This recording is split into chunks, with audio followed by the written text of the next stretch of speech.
서로를 바라보시면서 우리는 하나님의 사람입니다. 주님께서 우리의 예배를 기뻐하십니다. 우리는 하나님을 예배하는 예배자들입니다. 이제 마지막으로 우리는 세상을 이길 것입니다. 아멘. 우리 함께 자리에서 일어나 주님을 찬양합시다.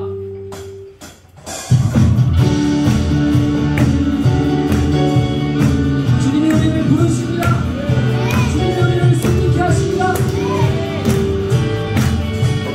함께 찬양합시다. 좌에 계신 주 찬양 만들어 주셨네. 주 인재 앞에 엎드려 삶을 빌려준 찬양 부산에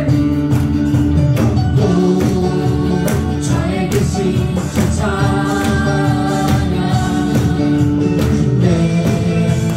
만들어 주던 우리 옆에 주님을 바라보시면서 주내 앞에 엎드려 삶을 빌려준 찬양해 예수 모든 데서 모든 백성들 나를 찬양해 이름 앞에 무릎 꿇고 무다리에 계신 너를 향해 영광을 돌리세 오늘 빛쳐 그날의 하영 내내 주 이름 앞에 무릎 꿇고 보좌 위에 계신 어린 양께 영광을 돌리세 부산에 계신 좌에 계신 주 찬양 마음 들려주셨네 주님을 찬양합니다. 아멘.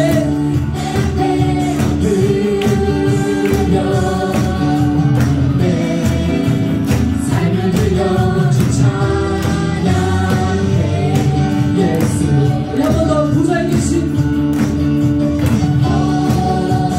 좌에 계신 주 찬양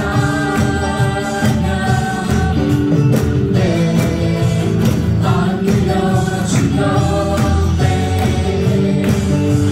주 인재 앞에 엎드려 삶을 들려준 찬양해 예수 모든 빛으로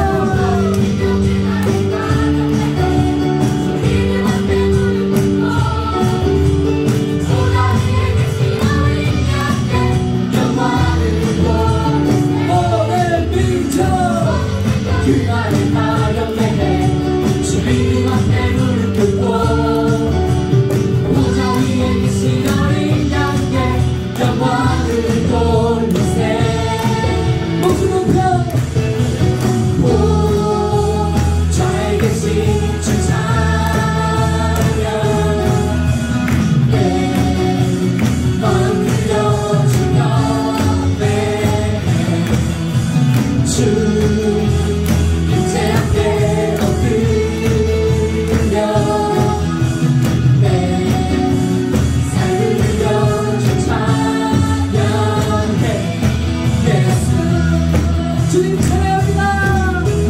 모든 백성들 나를 찬양해 이름 앞에 무릎 꿇고 보좌 위에 계신 어린 양께 영광을 돌리세 모든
승리를 외치는 찬양 예수의 발로 믿고 만왕의 왕 대신 주 예수 영원한 승리를 외치는 찬양 만왕의 왕 대신 주 예수 영원한 승리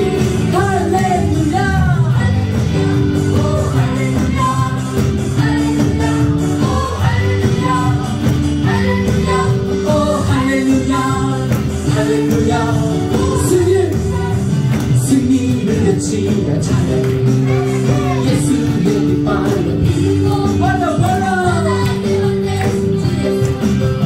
영원한 우리 앞에 분들 바라보시면서 승리를 외치며 찬양 나만의 왕 대신 주를 기뻐합니다.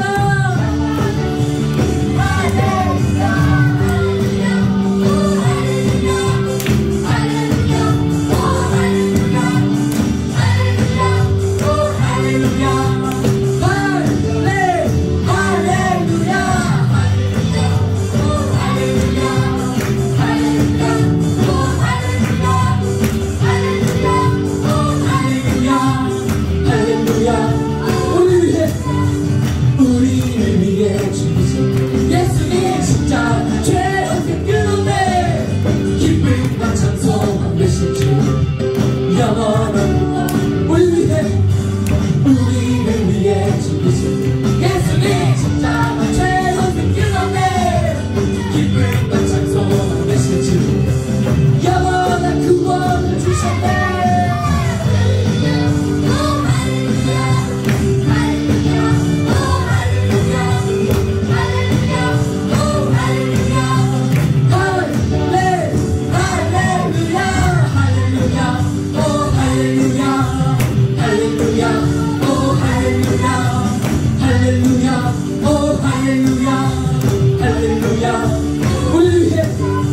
우리를 위해 죽으신 주 십자가 죄로 끝없네 기쁨과 찬송한 되신 주 영원한 구원 우리를 위해 죽으신 주 십자가 죄로 끝없네 기쁨과 찬송 주를 찬양합니다.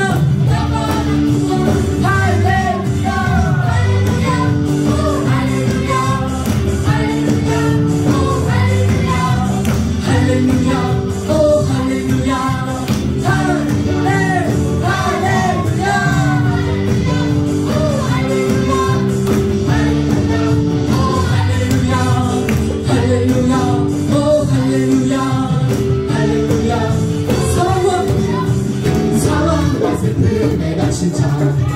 자유케 하시는 주 예수 길과 진리 생명 되신 주 우리 영광을 향해서 봅시다. 사랑과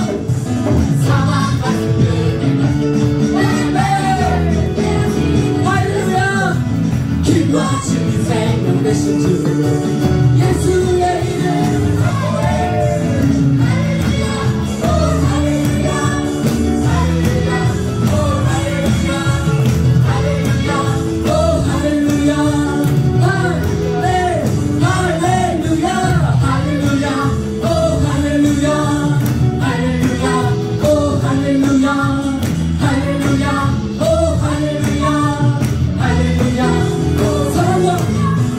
사랑과 슬픔에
빛과 진리 되신 주 온 땅이여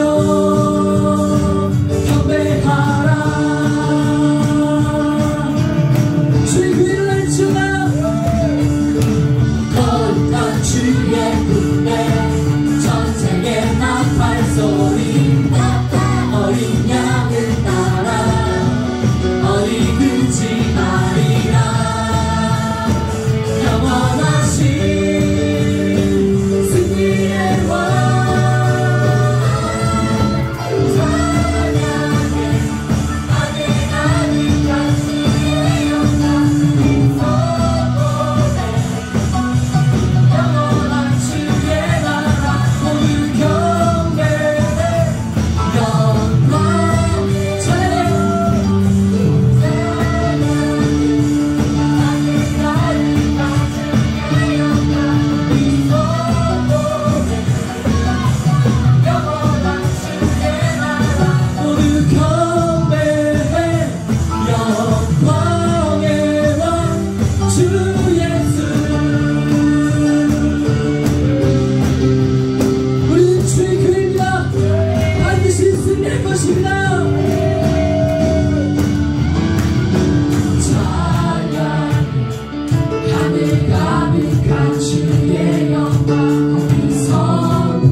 우리는 주님의 사람입니다. 네.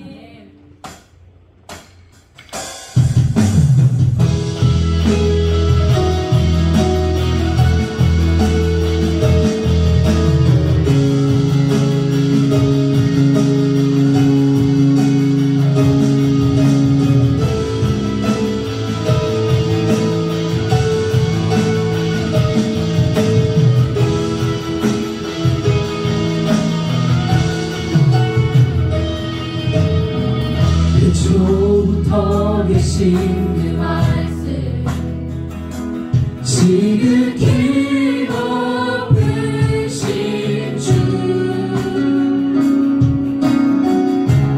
만물을 창조하신 영광 하나님의 독생자 대초부터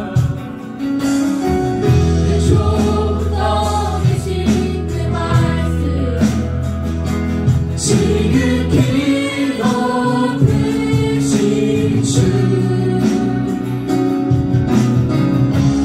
만물을 창조하신 영광 하나님의 독생자 아름다운 이름 예수 아름다운 이름 예수 나의 왕 예수 아름다운 이름 예수 비교할 수 없네 아름다운 주의 이름 예수 아름다운 이름 아름다운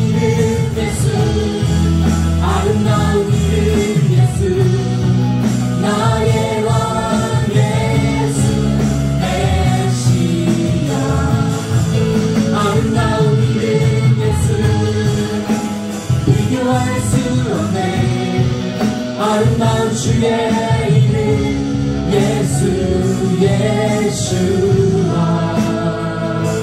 우리 한 번 더 고백합시다. 태초부터 계신 그 말씀 지극히 높으신 주 만물을 창조하신 영광 하나님의 독생자. 태초부터 계신 그 말씀 지극히 높으신 주 만물을 창조하신 영광 하나님의 독생자. 아름다운 이름 예수 아름다운 이름 예수 나의 왕 예수 메시아. 아름다운 이름 예수 비교할 수 없네. 아름다운 주의 이름 거룩한 주의 이름을 찬양합니다. 아름다운 이름 예수 아름다운 이름 예수 나의 왕 예수 메시아. 아름다운 이름 예수 비교할 수 없네. 아름다운 주의 이름 예수 예수아.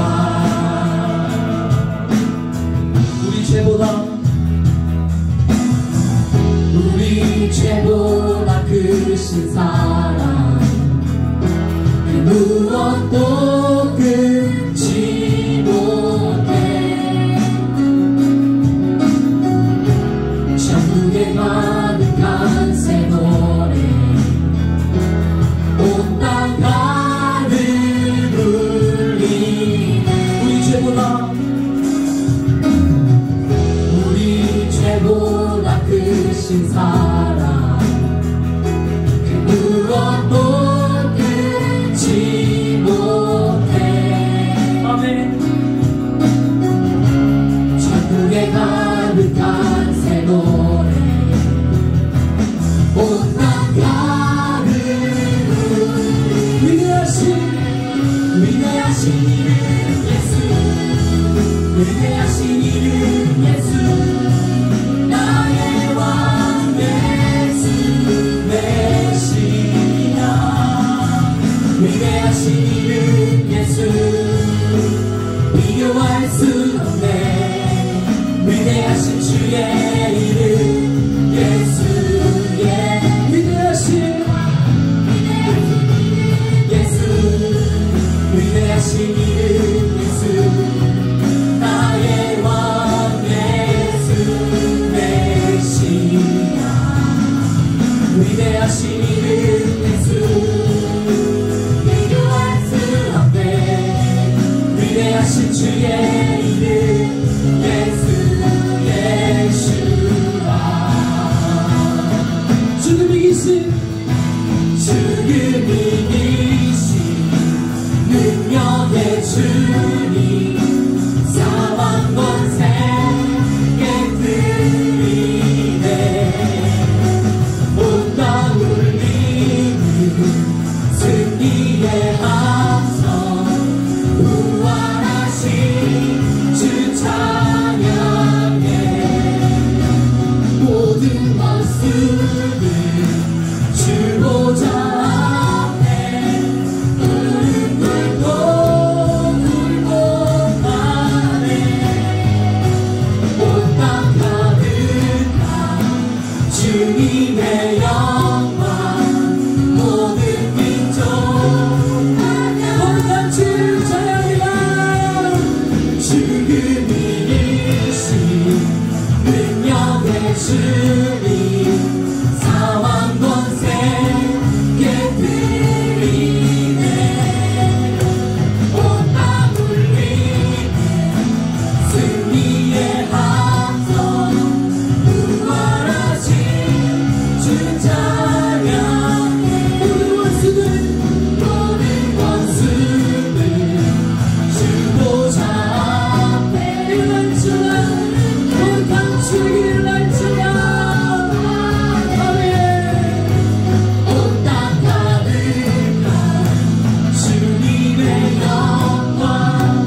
위대하신 이름 예수 비교할 수 없네 아름다운 주의 이름 예수 예수와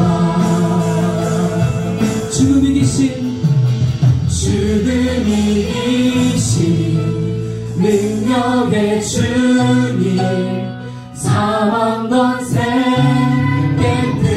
깨뜨리네 온 땅 울리는 승리의 함성 부활하신 주 찬양해 모든 원수는 주 보좌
주님 감사합니다.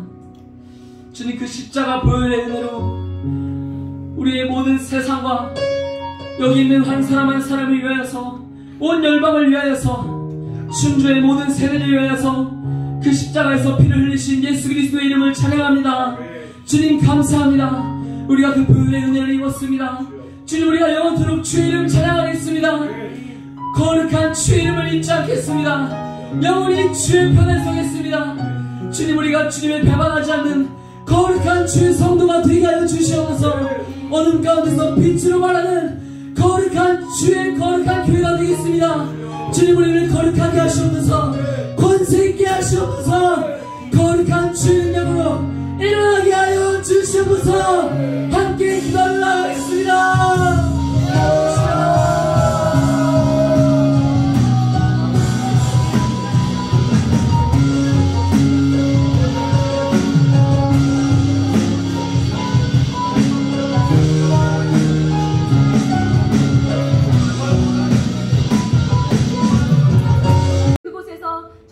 정말 아버지 열방이 살아날 수 있는 아버지 하나님 주님의 사랑의 아버지 하나님이 있어 통로가 되어줄 수 있도록 주님 그 일터교회 아버지 책임지시고 부흥케 하여 주시고 아버지 그 복음이 그 가운데서 일어나게 하여 주시옵소서. 그렇게 하실 주님 아버지 찬양합니다. 오늘 이 시간에도 아버지 하나님 그 말씀 가운데 깨닫는 귀한 시간으로 주님 앞에 오늘도 아버지 하나님 거룩한 시간 되어줄 수 있도록 주님 저희들의 길을 열어주시고 마음을 열어주시고 그 어떤 악한 마귀 사단도 틈나지 않도록 졸지도 않게 해주시고 피곤치도 않게 하여 주시옵소서. 그렇게 하실 주님을 찬양하고 감사하며 거룩하신 예수 그리스도 이름으로 기도드렸습니다. 아멘. 예, 할렐루야. 예, 우리 옆에 분에게 이렇게 고백합시다. 사탄의 머리는 깨졌습니다. 어둠의 권세 떠나갔습니다. 졸음의 권세도 떠나갑니다. 아멘. 할렐루야. 예. 오늘 말씀은 에스겔서 21장 말씀입니다. 구약성경 에스겔서 21장. 네, 오늘 말씀은 우리가 내용을 좀 살펴가면서 그 구절을 읽어가면서 전체 말씀을 좀 보겠습니다. 네. 먼저 우리 1절에서 5절 21장 찾으셨습니다. 1절에서 5절을 먼저 읽겠습니다. 네, 같이 읽습니다. 또 여호와의 말씀이 내게 임하여 이르시되 인자야 너는 얼굴을 예루살렘으로 향하며 성소를 향하여 소리내어 이스라엘 땅에게 예언하라. 이스라엘 땅에게 이르기를 여호와의 말씀에 내가 너를 대적하여 내 칼을 칼집에서 빼어 의인과 악인을 내게서 끊을지라. 내가 의인과 악인을 내게서 끊을 터이므로 내 칼을 칼집에서 빼어 모든 육체를 남에서 북까지 치리니 모든 육체는 나 여호와가 내 칼을 칼집에서 빼낸 줄을 알지라. 칼이 다시 꽂히지 아니하리라 하셨다 하나. 아멘. 네, 우리가 에스겔서 말씀을 통해서 계속 보는 거는 하나님께서 정말 아픈 마음을 가지시고 자기의 백성을 이제 심판하시는 내용을 우리가 지금 계속 보고 있어요. 그러니까 우리의 마음이 그렇게 마냥 좋을 수만은 없습니다. 이 말씀을 우리가 계속 묵상하는 내내 동안에 오히려 우리는 좀 더 진지해지고 이렇게 심판하시는 자기 백성을 손수 심판하시는 하나님의 마음이 어떨까? 또 어떤 면에서는 그렇게 심판할 만큼 그들이 가지고 있었던 죄는 얼마나 흉악한가? 그러면 우리의 자신을 볼 때 하나님 마지막 때 모든 불의함을 다 심판하실 텐데 그렇게 심판하실 수밖에 없는 이 세상의 죄, 또 나의 죄는 어떤 건가? 나는 아직도 죄를 쌓아놓고 사는 인생은 아닌가? 아직도 나는 죄를 해결하지 못하고 죄에 질질 끌려다니는 인생 아닌가? 우리가 이 말씀을 계속 묵상하는 내내 동안에 어느 때보다도 더 진지하게 나의 삶을 좀 돌아보고 또 우리 시대를 돌아보고 우리 지금 세대를 돌아보는 그런 시간이 되기를 소원합니다. 하나님께서 심판을 작정하실 때는 그 마음이 어떻겠어요? 굉장히 무거우시겠죠. 아프시겠죠. 예레미야에게 눈물을 흘리라고 말씀하실 만큼 하나님의 마음도 울고 계시지 않으셨을까? 얼마나 마음이 아프셨겠어요. 그럼에도 불구하고 이스라엘 백성들을 심판하실 수밖에 없는 이유가 오늘 21장에 우리가 말씀을 볼 때 그 죄, 그 흉악한 죄, 그 사악한 죄에 대해서 주님이 아주 디테일하게 말씀을 하세요. 그래서 우리가 오늘 이 말씀을 볼 때 우리 안에 이게 깨져야 되겠구나. 내 안에 교묘하게 주님의 뜻을 거스르는 포도원을 허는 작은 여우가 내 안에 있다면 주님 그것을 예수님의 이름으로 깨트리길 원합니다. 그래서 우리가 마지막 날에 정말 주님의 마음 안에서 겸비해져서 주님의 길을 준비하는 그런 세대가 되기를 소원합니다. 이런 다짐이 우리 안에 있기를 소원해요. 자, 오늘 하나님이 이 마지막 남유다를 심판할 계획을 이제 작정하셨죠. 그래서 그 뜻을 에스겔 선지자에게 전하게 하셨습니다. 계기는 뭐냐? 그렇게 말씀하시고 말씀을 부어주신 계기는 이제 이 바벨론 땅으로 포로로 끌려온 지 이제 7년 됐어요. 네, 그리고 끌려온 지는 7년 됐지만 에스겔이 선지자로서 부름받은 건 2년 된 거예요. 그러니까 이제 전체 다 포로로 끌려온 게 이제 7년인데 이제 에스겔 선지자에게 그 포로로 끌려온 백성들의 지도자 장로들이 에스겔에게 왔잖아요. 와가지고 에스겔에게 묻습니다. 하나님이 뭐라고 하시더냐. 마치 점집에 가가지고 점을 보면서 앞으로 내 인생 어떻게 되겠냐 뭐 이렇게 물어보는 것처럼 그런 이 장로들이 와가지고 에스겔에게 점 치는 자에게 점을 치는 것처럼 물어보러 왔어요. 근데 하나님이 그것 자체 그 상황 자체를 너무 악하게 보신 거예요. 이미 그들이 에스겔에게 올 때 그들의 마음을 아셨기 때문에 그래요. 그래서 묻지 말라. 묻는 걸 금해라. 쟤네들이 물어도 나는 듣지 않겠다. 이렇게 하나님 불편한 심기를 드러내시면서 주님이 그 장로들에게 오히려 그들이 듣고 싶은 얘기가 아니라 오히려 남유다의 혹독한 심판과 또 그 죄 가운데 흐름 가운데 같이 있었던 포로로 끌려온 이 이스라엘 백성들에게 그 책임을 물으시잖아요.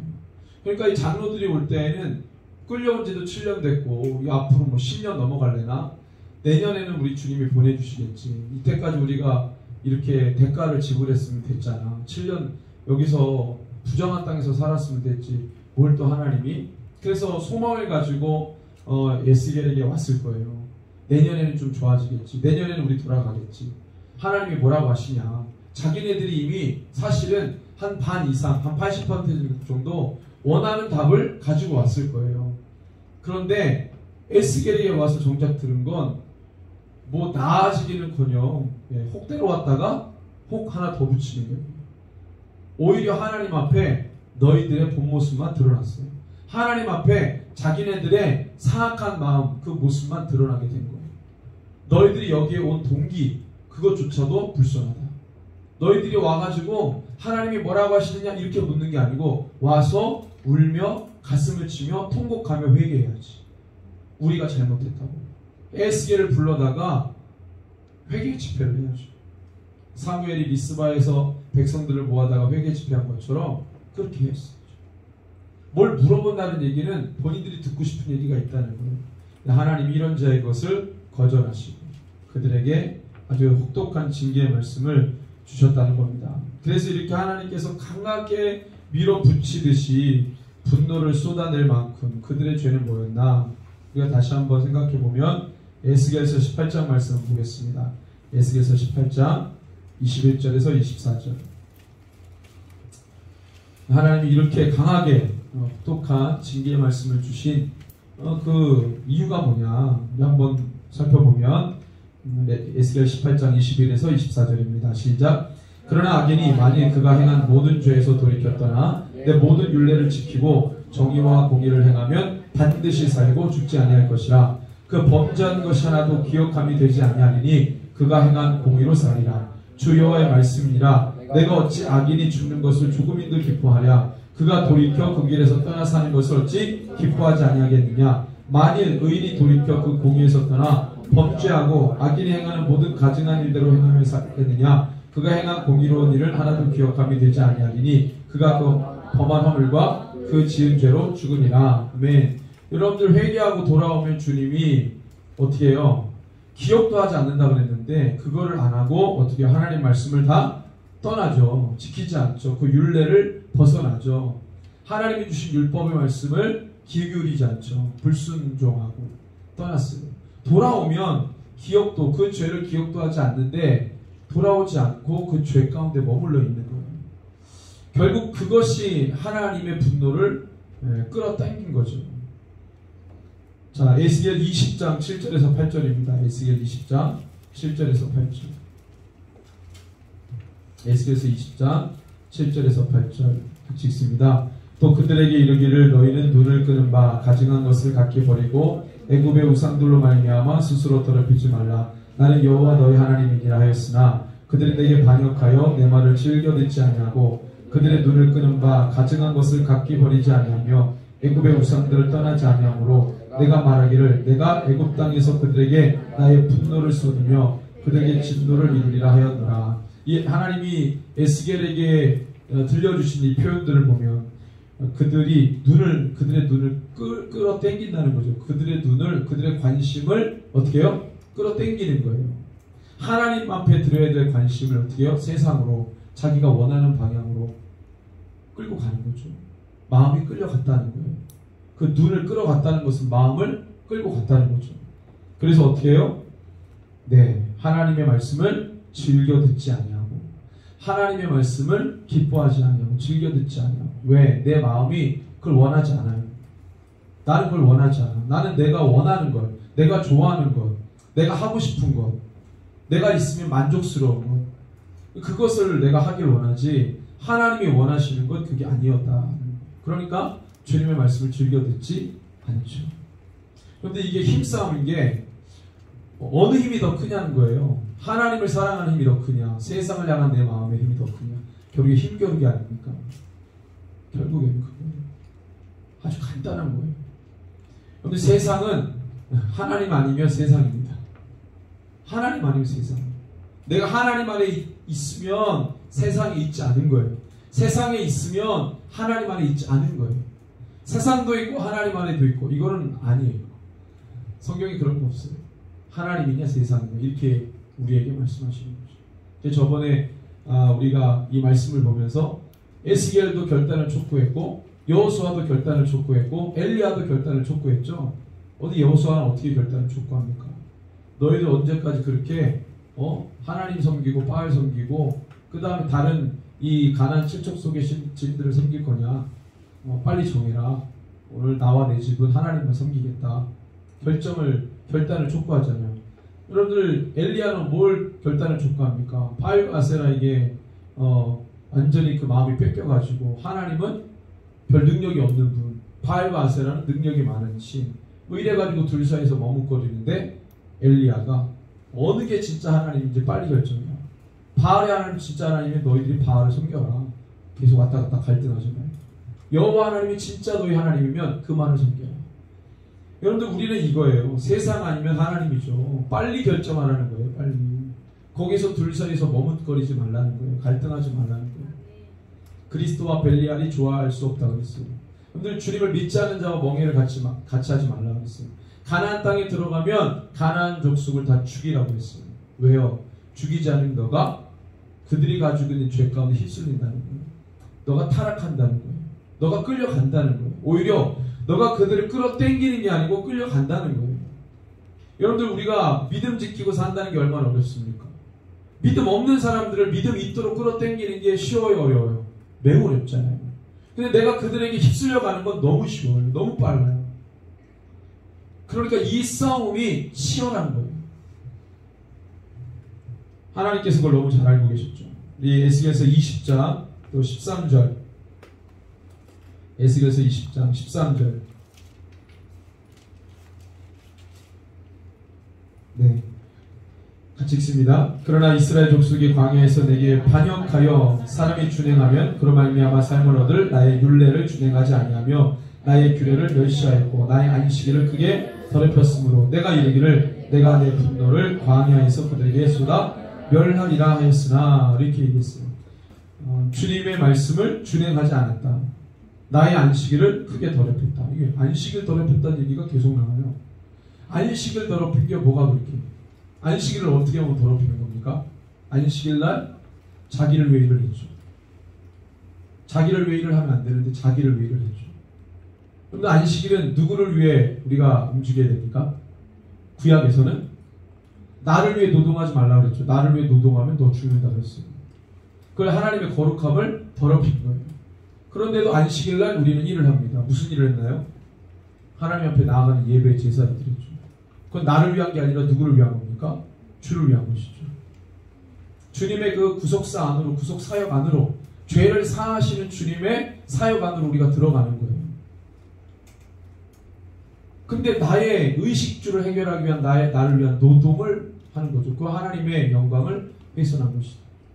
이 안식일을 그렇게 사람들이 쉽게 보냈다 이거예요. 모든 절기에 안식일이 다 들어가 있는데 사람들이 그걸 너무 쉽게 보겠다는 거예요. 그런데 지금도 예배의 날들, 하나님 앞에 나아가는 모든 거룩한 날들에 대해서 사람들이 귀하게 여깁니까? 쉽게 여깁니까?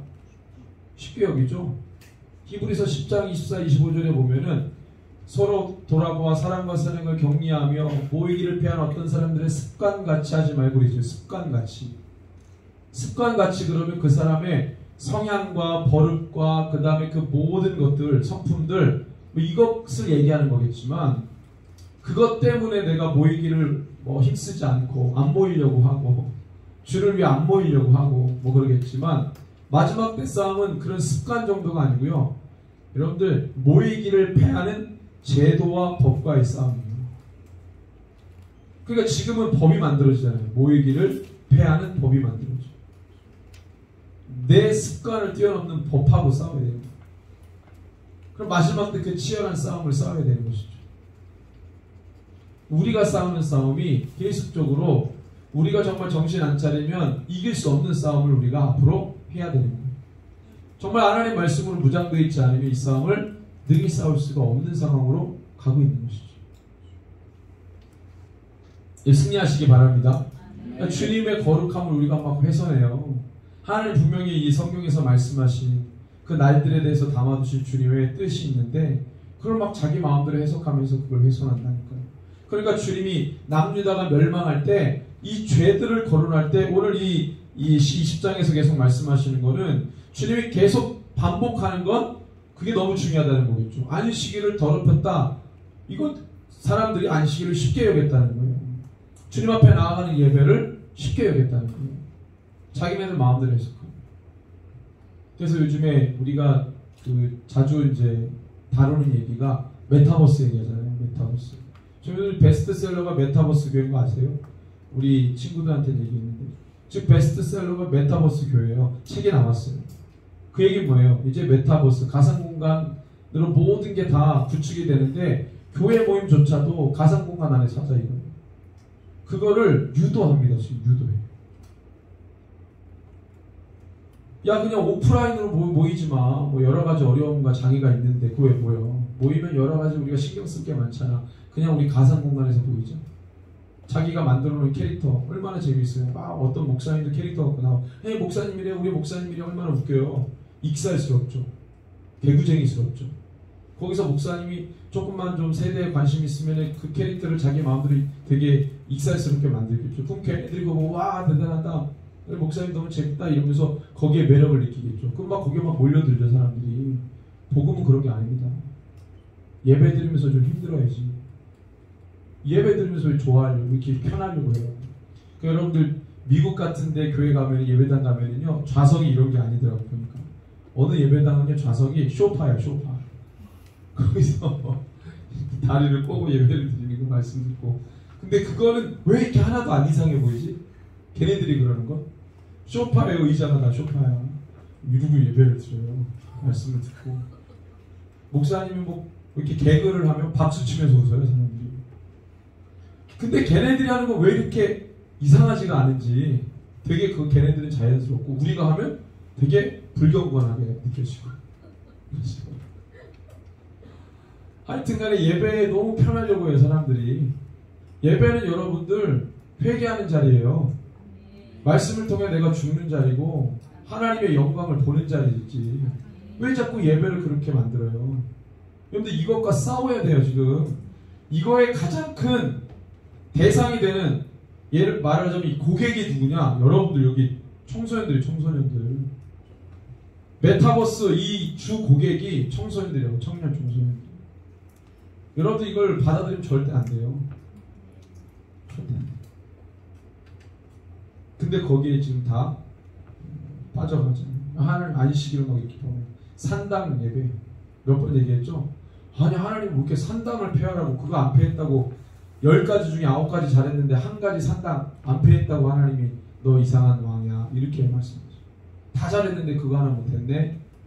주님이 꼭 그렇게 못한 거 하나를 지적해요. 얼마나 찝찝해요. 9개 잘한 게 있는데.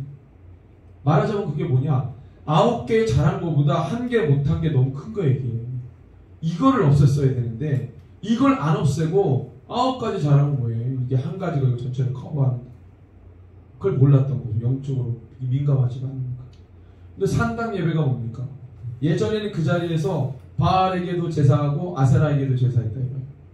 근데 지금은 여호와께 제사한다 이거예요. 메타버스 교회 이거 되게 유명한 겁니다. 그 메타버스 가상 공간에서 옛날에 뭐 했나요? 지금 뭐 하고 있나요? 별 잡스러운 거 다 하잖아요. 그 공간을 예배하는 공간으로 도구를 쓰겠다. 완전 산당이죠. 산당 제사의 장점 편리하다. 뒷산 올라가서 예배하면 된다. 정해진 성소로 가야 되는데 안 가고 뒷산에 올라가 자기가 제단 쌓고 한다 이거예요. 산당 예배의 장점이 그건데 그게 백성들을 죽이는 예배라. 하나님 안 받으시는 자기의 만족을 위한 예배. 그래서 산당 예배를 주님이 싫어하셨던 거예요. 그래서 29절에 나오죠. 에스겔서 20장 29절에 이에 내가 그들에게 이르기를 너희가 다니는 산당이 무엇이냐 하였더니 하나님이 산당을 꼭 집어요. 남유다를 멸망시켜야 될 심판해야 될 주된 이유 중에 하나가 이 산당을 거론해요. 너희들이 지금 어디에 다니느냐? 산당에 가서 예배하지 않냐? 그거 아닌데 몇 번 얘기했는데 왜 못 알아듣냐?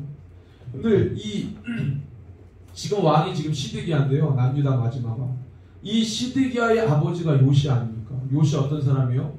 산당을 패했던 사람이에요. 그 아버지는 패했는데 그 아들들이 그걸 다시 회복시켰어요.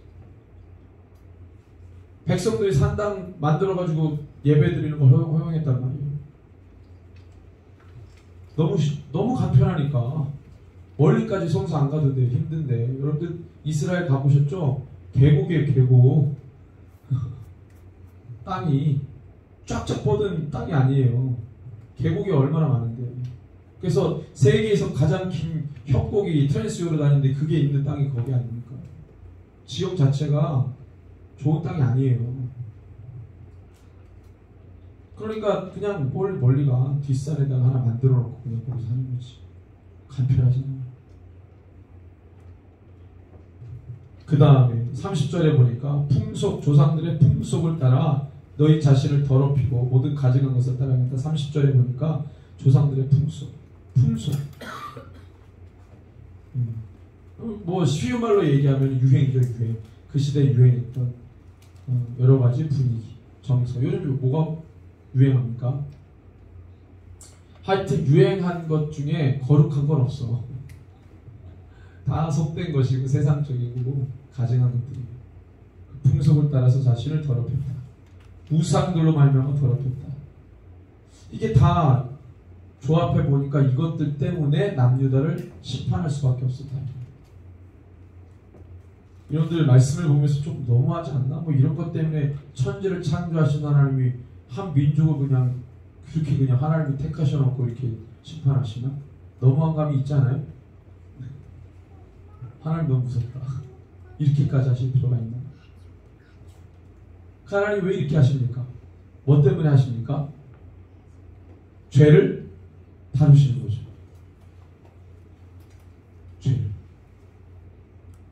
죄가 사람을 죽이니까. 죄가 우리를 죽이니까. 죄가 우리를 망하게 하니까. 우리를 망하게 하는 원인인 죄를 주님이 다루시는 거죠. 그러니까 그 죄에서 돌이키면 누구는 살려줘요? 그 사람 살려주는 거예요. 그 죄에서 돌이키면 그 사람을 살려줘요. 회개가 그래서 중요해요. 회개라는 게 없으면 죄 지었다 무조건 죽이는 거예요. 근데 회개라는 것을 허용했다는 말은 뭐예요? 하나님 우리를 사랑하신다. 너가 그 죄에서 나오기만 하면 너는 살 거야. 다시는 너에게 너가 지은 죄를 기억도 안 할 거야. 여러분들 이 회개에서 주는 너무나도 놀라운 주님의 사랑 가운데 사람들이 잘 몰라요. 그래서 자기는 죄 가운데 있으면서 죄에 있는 자기를 뭐라고 하면 삐지는 거죠. 그걸 나오면 너가 사는데 나오지는 않고 그 안에 있으면서 죄 있다 뭐라 그러면 삐져요. 어떤 게 더 실리적입니까? 예? 나오는 게 좋은 거예요? 있으면서 뭐라 그러면 삐지는 게 좋은 거예요? 나오는 게 낫죠. 생산성이 뭐가 좋아요? 죄에서 나와야지. 내가 사는데. 그래서 회개를 너무 어렵게 생각하거나 부담스러워할 필요가 없어요. 누구든지 주님 앞에 내 안에 있는 모든 죄를 토설하고 인정하고 내가 그 죄를 예수님의 이름으로 밟아버리면 하나님 다시는 그 죄를 기억도 하지 않겠다고 하셨어요. 저는 우리 바라본데 하여튼 새노래교회 모든 분들은 회개의 훈련이 잘 돼 있으시길 바랍니다. 기도의 자리마다 예배의 자리마다 할 수 있으면 집에서 못하시면은 예배 시간마다 나와가지고 여러분들 회개하시기 바랍니다. 자그만 죄부터 큰 죄까지. 행위로 지은 죄, 마음으로 지은 죄. 생각나기만 하면 속죄제를 드리는 거죠. 속죄제가 뭡니까? 내가 몰랐는데 누군가에서 깨달았어, 죄인 걸. 내 행동이, 내 마음이, 내 생각이, 내가 하는 모든 언행이 죄라는 걸 깨달았어. 그때 주님 앞에 나가는 게 속죄제예요. 깨달았을 때 드리는 죄. 처음에 몰랐는데. 그러니까 여러분들이 예배 때마다 나와가지고 주의 말씀 붙들고 그것을 주님 앞에 드리는 거죠. 그래서 주님 앞에 용서함 받고 돌아가는 게 진짜 예배 드리는 겁니다. 아, 오늘 너무 재밌었어 예배. 그 예배 안 드린 거예요. 물론 내가 죽었다 살아났다 이 기쁨으로 너무 오늘 재밌었어 이러면 몰라도 그냥 오늘 목사님 너무 웃겼어, 너무 재밌었어, 그 예배 안 드린 거예요. 그 사람 안 죽었잖아요. 안 죽었잖아요. 하나님의 영광을 못 받잖아요. 그래서 우리 예배는 다시 다 바꿔야 돼요. 우리의 예배 여태까지 안식일을 범하고 하나님의 거룩을 훼손하고 자기 마음대로 자기 식대로 예배를 드렸던 거죠. 금송아지 예배예요. 그래서 하나님이 21장에 혹독한 심판을 하시겠다고 말씀을 하신 거죠. 자, 그래서 21장 오늘 1절에서 5절 말씀을 읽었는데 이미 심판이 작정되었다. 그래서 그걸 표현하려고 이 칼이라는 단어를 쓰셨어요. 칼을 칼집에서 뺐다. 이 말은 뭐예요? 심판이 작정되었다. 도로 하나님이 칼집에다 집어넣지 않는 이상 한번 뺀 칼은 심판이 작정되었다는 걸 알리는 거예요. 주님이 혹독하게 심판하시겠다고 말씀하셨어요. 그래서 6절에서 7절에 그렇게 말씀하시고 난 다음에 주님이 에스겔에게 이렇게 말씀하시죠. 6절에서 7절을 읽습니다.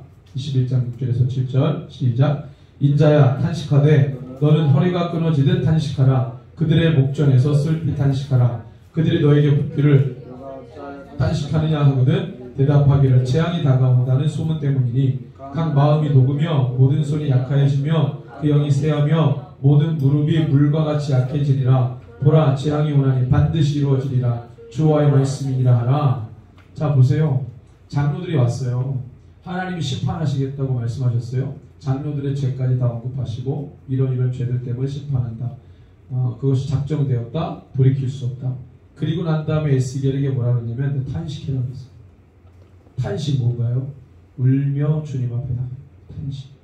탄식도 명령해. 하나님 탄식하라. 뭐라고? 왜 탄식하라 그래요?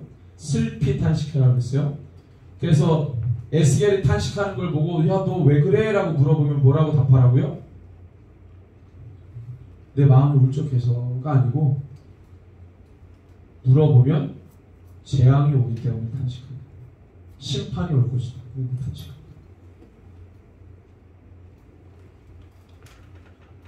우리가 신앙생활하면서 심판이 올 거다, 재앙이 올 거다, 끝이 올 거다,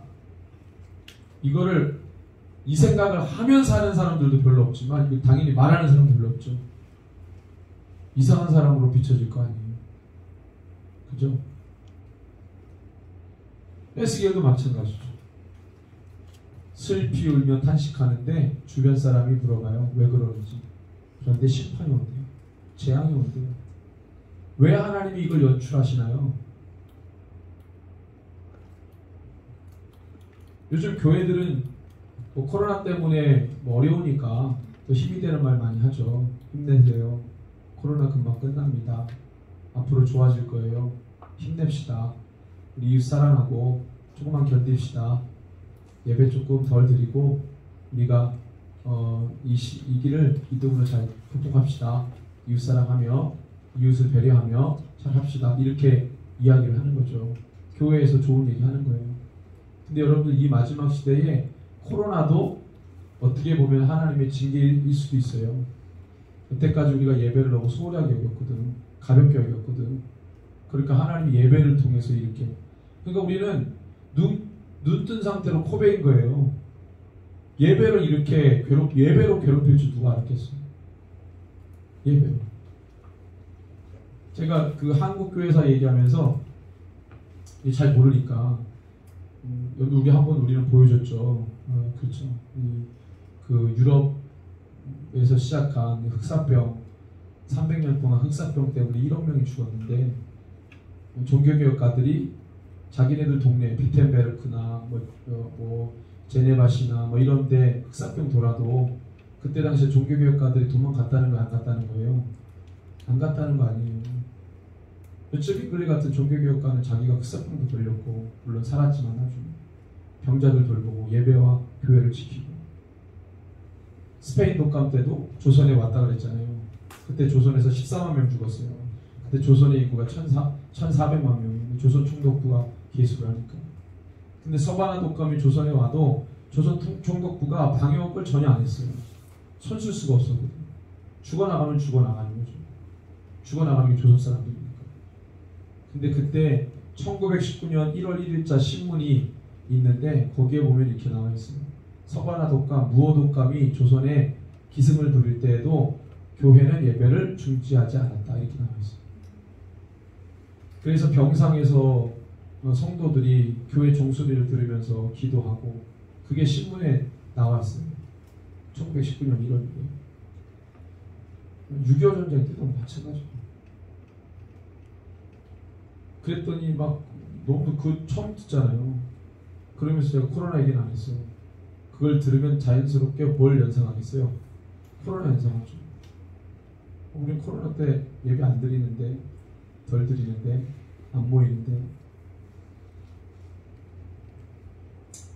그러니까 마지막 시대 현상인지도 모르고 그냥 좋을 날이 있을 겁니다 이렇게 얘기하고 넘어가는 거죠. 절대 그렇지 않습니다. 오히려 우리는 이 시기에 더 깨어 있어야 되겠죠. 예배를 가지고 이렇게 장난치는데 나중에는 더한 것 가지고도 아예 우리 모이는 것 자체를 아예 폐할 거 아니에요. 모이는 것 자체. 그래서 자기네 교회에서 예배 안 드리는 분은 이웃사람 때문에 예배를 안 드리고 마트를 다니세요. 마트도 가지 말아야죠. 우리 청소년 학교 가죠? 학교 가죠? 학교 한 반에 몇 명이에요? 25명. 좌석수 25명이 20%면 몇 명만 여기 수업할 수 있어요?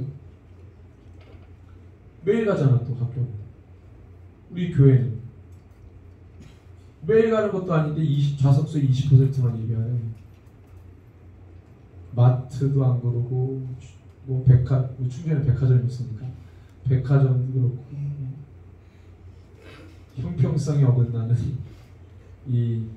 그런데 우리는 그거를 지키고 있고 답답하죠. 여러분들 자꾸 좋은 얘기하고 넘어가려고 그래요 교회가. 근데 하나님의 에스겔에게 말씀하시는 건 그게 아니고 너 슬피 울며 탄식해라. 그래서 누가 물어보면 심판이 온다고 얘기해라. 심판이. 재앙이 온다고 얘기해라. 근데 우리가 지금 울며 불며 기도해. 왜 기도하냐고 물어보면 뭐라고 답십하실 거예요? 코로나가 빨리 지나가게요. 좋은 날이 오게요. 이렇게 하라는 거예요?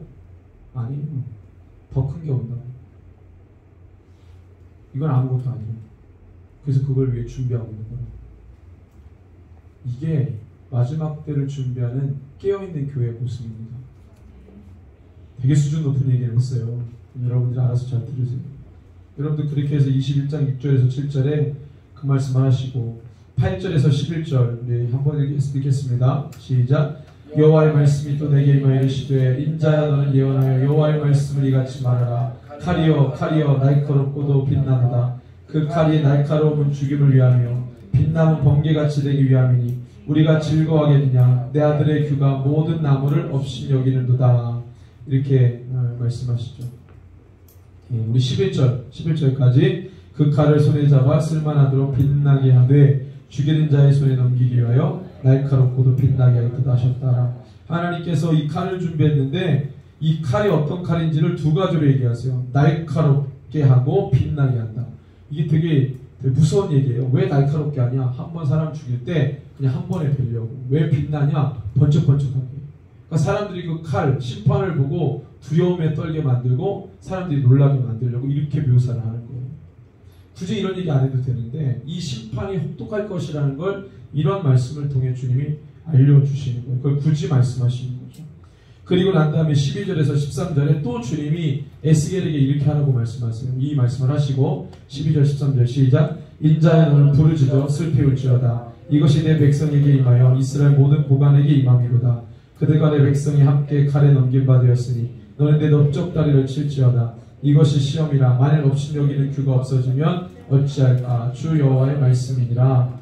여기에 좀 복잡합니다. 이게 10절에서 원래 13절까지 보통은 이 에스겔서 서기할 때 난해 구절이라고 해가지고 이게 한 번에 무슨 말인지 잘 모르는 해석이 조금 어려운 건데 다른 여러 번역서 그 다음에 이제 이 다른 이 버전의 성경을 좀 조합해 보면은 이 10절에서 13절은 이거예요. 여기에서 규가 나오잖아요. 규. 10절에 보면 내 아들의 규. 그리고 13절에 보면 업신여기는 규가 나오잖아요. 규는 통치를 의미해요. 근데 이 말씀의 흐름은 뭐냐면 하나님이 칼로 심판을 하려고 하는데 남유다의 통치자가 하나님의 그 심판의 예언의 말씀을 업신여기는 거예요. 마치 그런 일은 일어나지 않을 것처럼 자기의 통치로 그걸 막아낼 수 있다라고 자만하는 것이죠. 어리석은 규예요. 여러분들 어떠한 이 통치의 능력도 하나님이 하시는 섭리를 거스를 수가 없어요. 어떤 세상의 권세도 하나님이 하시는 일을 거스를 수 없다고요. 남유다 왕은 그럴 수 있다고 생각했어요. 왜? 예레미야가 자꾸 심판 얘기하는데 시드기야가 듣질 않았거든요. 그걸 주님이 에스겔에게 말씀해 주시는 거예요. 어리석다. 반드시 내가 심판할 것이다. 그러면서 에스겔에게 하신 말씀은 12절에 이번엔 부르짖어 슬피 울어라. 부르짖어 슬피 울어라. 아까는 탄식해라. 이번에는 부르짖어 슬피 울어라. 모든 고관들에게 이 심판이 작정되고 반드시 행할 것이다. 주님이 말씀하셨어요. 우리 14절에서 17절 같이 읽습니다. 14절에서 17절 시작. 그러므로 인자야 너를 예언하며 손뼉을 쳐서 칼로 두세 번 거듭 쓰이게 하라. 이 칼은 죽이는 칼이라 사람들을 둘러싸고 죽이는 큰 칼이로다. 내가 그들이 낙담하여 많이 엎드러지게 하려고 그 모든 성문을 향하여 번쩍번쩍하는 칼을 세워놓았도다. 오호라 그 칼이 번개 같고 죽이기 위하여 날카로웠도다. 가라 모이라 오른쪽을 치라 대열을 맞추라 왼쪽을 치라 향한 대로 가라. 나도 내 손뼉을 치며 내 분노를 다 풀리로다. 나 여호와가 말하느니라. 참 되게 무서운 말씀이 나오는데 주님이 내가 막 칠 텐데 칼날로 막 칠 텐데 하나님이 막 무자비하게 심판하는 걸 이 에스겔한테 손뼉을 막 치면서 그거를 먼저 모션을 취하라고 한 거예요. 손뼉을 막 여기서 치고 저기서 치고 너가 손뼉을 막 여기 좌우를 치고 하는 것처럼 내가 칼을 막 휘두를 거다라는 걸 보여주시는 거예요. 하나님의 심판이 이럴 거라고. 그런데 맨 마지막 17절에 이게 너무 무서워요.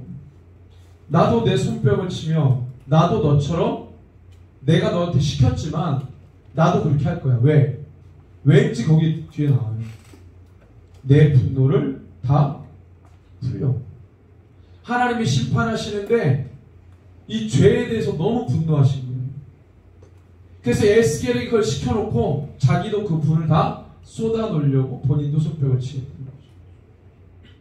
엄청난 심판을 주님이 행하시려고 합니다. 18절 말씀부터 우리 23절 말씀에 보면 하나님께서 예언하게 하십니다. 에스겔에게 뭐라고 예언하게 하시냐면 바벨론 왕이 쭉 한 길로 왔다가 길목에서 두 길로 갈라지는 길목에서 두 갈래 길에서 멈출 거야. 근데 왜 멈추냐면 한 길은 예루살렘으로 가고 하나는 암몬 땅으로 갈 거야. 그래서 거기서 멈춰가지고 뭐 하냐면 얘네들이 자기네들 신에게 점을 칠 거야. 제사를 드리고.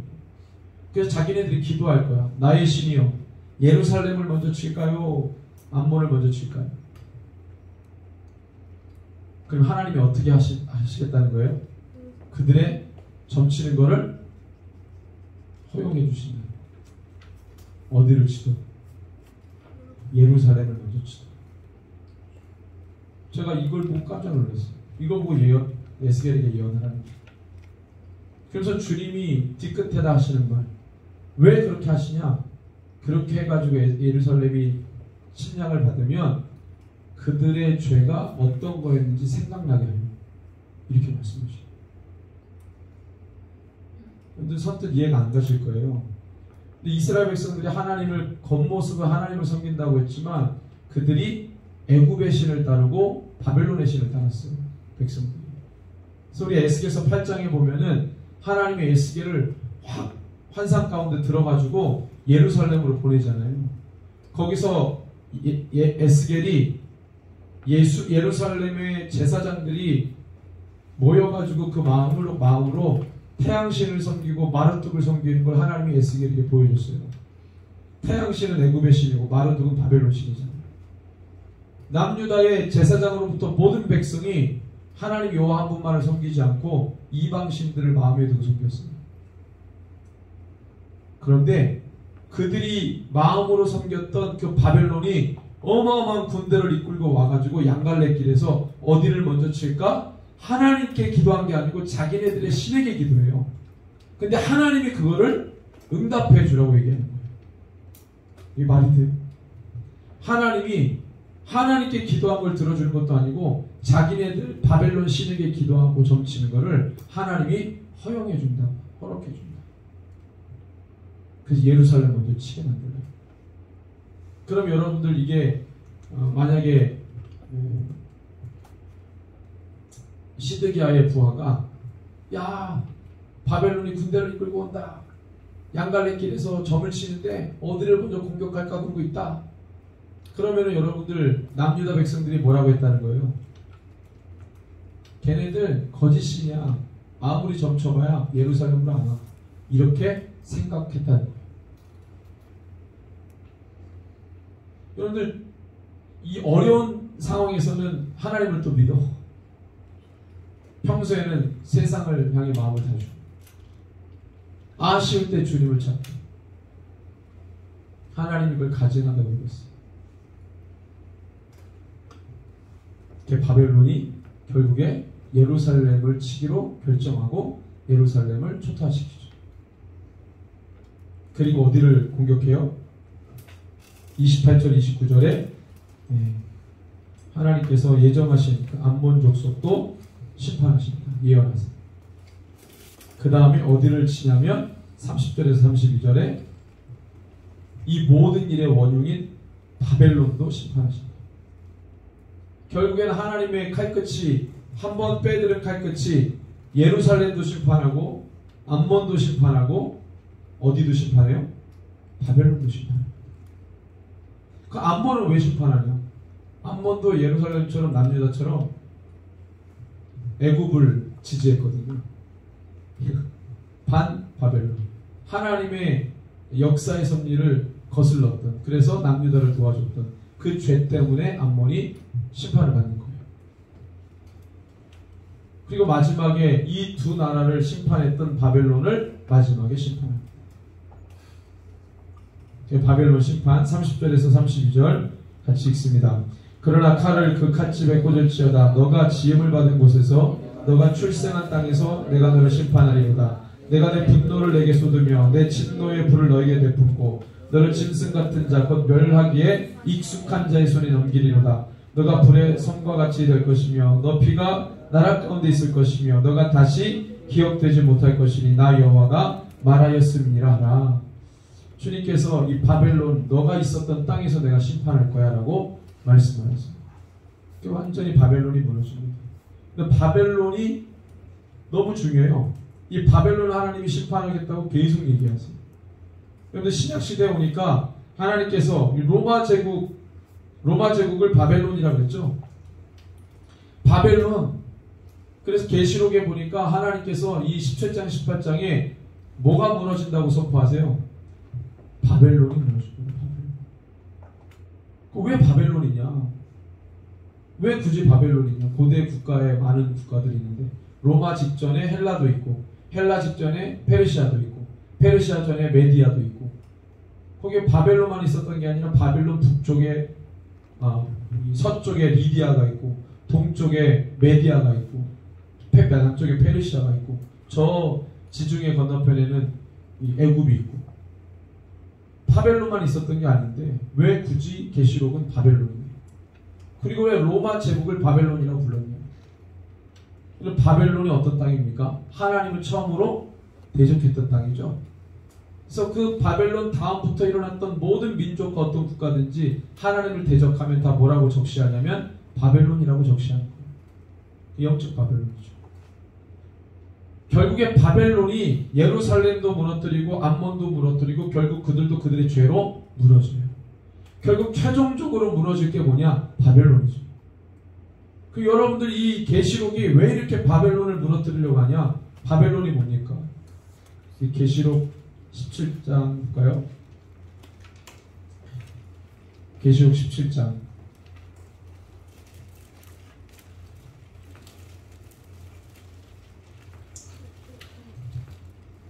17장 1절에서 5절까지 읽겠습니다. 계시록 17장 1절에서 5절 시작. 또 일곱 대접을 가진 일곱 천사 중 하나가 와서 내게 말하여 이르되 이리로라. 많은 물 위에 앉은 큰 음녀가 받을 심판을 내게 보이리라. 땅의 임금들도 그와 더불어 운행하였고 땅에 사는 자들도 그 음행의 포도주에 취하였다 하고 그 성령으로 나를 데리고 광야로 가니라. 내가 보니 여자가 붉은빛 짐승을 탔는데 그 짐승의 몸에 하나님을 모독하는 이름들이 가득하고 일곱 머리와 열 뿔이 있으며 그 여자는 자줏빛과 붉은빛 옷을 입고 금과 보석과 진주로 꾸미고 손에 금잔을 가졌는데 가증한 물건과 그의 음행에 더러운 것들이 가득하더라. 그의 이마에 이름이 기록되었으니 비밀이라 큰 바벨론이라 땅의 음녀들과 가증한 것들이 어미라 하였더라. 여기 미스테리하게 얘기해놓고 마지막에 그게 뭔지를 다 밝혀냈어요. 이름도 얘기했어요. 그의 이마에 이름이 기록되었는데 비밀이래요. 비밀이라 해놓고 그 뒤에 뭐라고 나와있어요? 바로 바벨론. 이름이 큰 바벨론이라 땅의 음녀들과 가증한 것들이 어미라. 세상의 가장 세속적인 것들의 근원지 바벨론. 18장에 보면 그 바벨론이 어떻게 무너지는지를 너무 자세히 계시록 18장 2절 말씀 볼까요? 2절 18장 2절 시작. 힘찬 음성으로 외쳐이르되 무너졌도다 무너졌도다 큰 성 바벨론이여 귀신의 초소와 각종 더러운 영이 모이는 곳과 각종 더럽고 가증한 새들이 모이는 곳이 되었도다. 그 바벨론이 어떤 곳이에요? 귀신의 초소, 각종 더러운 영이 모이는 곳, 각종 더럽고 가증한 새들이 모이는 곳. 3절에 보니까 세상 물질적이고 더러운 것을 다 담아놓았던 곳이 바로 바벨론입니다.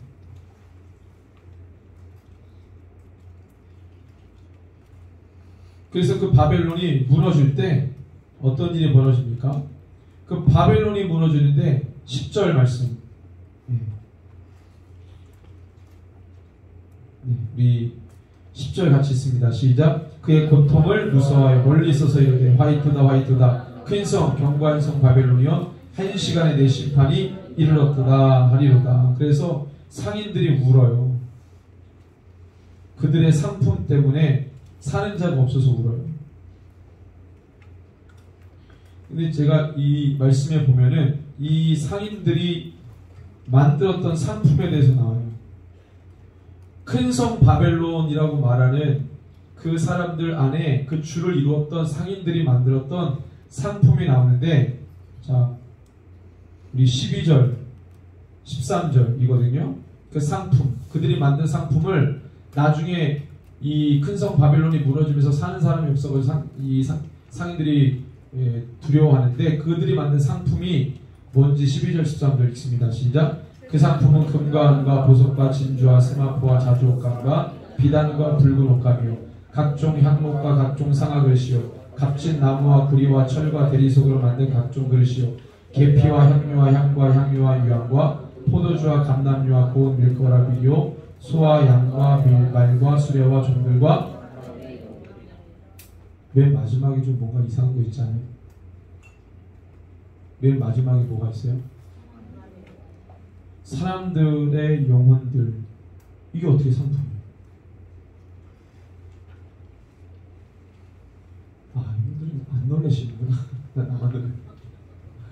이게 어떻게 상품이에요?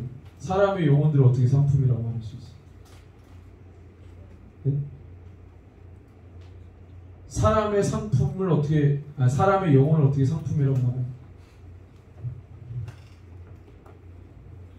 자본주의를 공부하면 자본주의의 개념 안에 이게 들어있습니다. 자본주의는 모든 걸 다 상품화시켜요. 모든 것. 뭐까지도? 사람의 영혼까지도. 그게 자본주의의 개념입니다. 그래도 고대 시대 때 이런 개념이 있었을까요? 사람의 영혼까지도 상품화시킨다? 없었어요.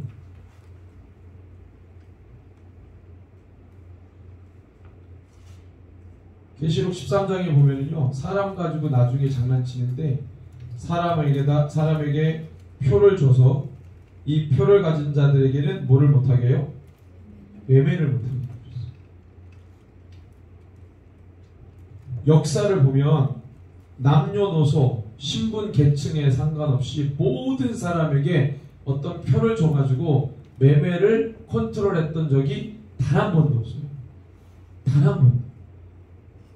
로마 제국의 이거 역사 모르는 목사님들이 간혹가다 로마 제국에서 노예들한테 귀에다 귀 뚫어가지고 코 뚫어가지고 여기 표 주고 뭐 했다는데 완전히 수렁텅이에요. 여기 보면 뭐라고 돼 있어요? 그 목사님들은 성경을 안 보나 봐. 뭐라고 돼 있어요? 16절에 그가 모든 자, 작은 자, 큰 자, 부자, 가난한 자, 자유인 종들에게 표를 받겠다 이거 아니에요. 그죠? 근데 자꾸 노예 얘기를 해요. 종 얘기를. 특정 그룹에게 그랬다는 거예요. 성경 보면은 그런 적이 없다니까. 단 한 번도 없어. 어느 제국도 시도한 적이 없어. 근데 계시록에 나와 있어. 계시록 2000년 전에 쓴 계시록에 이게 나와 있는데 놀라는 거는 지금 이 기술이 나왔어요, 안 나왔어요? 나왔죠. 이 기술이 나왔다고 작년에. 이름도 괴기스럽잖아요. W060606. 제가 아는 친구한테 이 얘기를 했어요. 이 친구는 놀래더라고. 여러분들은 잘 안 놀라시는데 그 친구는 놀래요. 어떻게 2000년 전에 얘기한 게 지금 기술로 만들어졌냐? 누가 만들었냐? 빌 게이츠가 만들었다. 근데 그걸 만들었다고 써요, 이거를? 아니죠. 이게 만들었다고 써. 사람들이 동의를 해야 쓰지. 그러니까 지금 이걸 만들어 놓고 상용화하려고 무슨 짓을 합니까? 그래서 코로나가 필요합니다. 코로나를 통해 그들이 성공한 게 있어요. 국민들이 예상외로 순진해. 그러니까 방역법으로 법을 만들어서 규제하니까 사람들이 웬만하면 다 따라가. 아, 학습이 잘 되는구나. 시키면 다 하는구나. 몇몇 교회들이 문제를 일으키는데 그건 소수라. 제압해보면 끝이에요. 나머지는 교회라도 다 따라와. 어떤 교단은 솔선수범해서 해요. 얼마나 그리스도인이 순진한지. 그럼 여러분들 보세요. 이거 기술이 나왔다는 걸 아는 목사님들, 들은 목사님들 중에서도 갈려가지고 준비하는 분이 있고 안 준비하는 분이 있는데 이걸 모르는 대부분의 목사님들은 모르고 당하는 거예요. 근데 이거 하려면 반드시 있어야 될 게 있어요. 가상 IT 기술이 최고로 가야 돼요. 이거 하려면. 그리고 우리 사람들은 이 IT 기술에 완전히 매여 있어야 돼요. 그걸 다 활용해야 돼요. 여러분들 아프리카 부시맨들도 스마트폰 있잖아요. 그래서 팬티만 입고 창 하나 들고 가는데 너무 웃긴 건 거기서 핸드폰을 두고 전화를 한대요. 너무 웃기지 않아요? 너무 이질적이지 않아? 팬티만 입고 창 들고 있는데 스마트폰 들고 있어. 지금 되게 웃겨요. 아니 노숙자들도 핸드폰이 있어. 그 사람도 핸드폰비 누가 내주는 거야 도대체? 모든 사람들이 다 핸드폰이 있어. 모든 사람들이. 옛날에 콜라병 떨어져가지고 놀랐던 시절은 지나갔어요. 부시맨이 옛날에 영화 이런 거 아세요? 비행기에서 콜라병 떨어졌는데 그 콜라가 하늘에서 떨어졌다고 신이라고 섬겼던 때는 지나갔다고. 지금 부시맨들이 핸드폰 들고 다니는 거죠. 그런 시대에 살아가고 있어요. 그런데 우리는 세상 좋아진다. 막 게임 너무 좋아. 캐릭터 막 들어가서 가상 공간에서 옛날에 우리 싸이월드라는 게 있었는데 막 그런 캐릭터들 가지고 장난하고, 지금 이제 그런 캐릭터들이 3D가 돼가지고요, 나중에 4D까지 가죠. 그런 사람들이 밖에서 안 보여요. 너무 재밌어가지고 다 그 가상 공간에서 보이죠. 그럼 우리는 어떻게 해야 됩니까, 그리스도인들? 네? 모여야죠. 오프라인으로. 제가 2019년도 11월에 랜선교회 얘기했고, 랜선교회 얘기한 지 2년 만에 메타버스 교회가 나왔고, 그런데 이게 다 보시면 수순이에요, 수순. 다 온라인으로 사람 올라가요. 온라인 의지하게 만들고. 여러분 보세요. 지금 이렇게 예배 시간 설교 듣고 하는 게 힘들잖아요. 그러니까 오프라인 안 나와. 온라인으로 모이면 너무 좋아. 왜냐하면 온라인 모이면서 예배하면서 자기 하는 대로 다 하고, 힘들면 눕기도 하고, 가서 화장실도 가고, 뭐 먹고 싶은 것도 먹고, 얼마나 재밌어. 절대 안 모이지. 모이면 힘든데 그러니까 안 모여요. 온라인으로 모이려면. 우리를 그렇게 만들어 간다니까.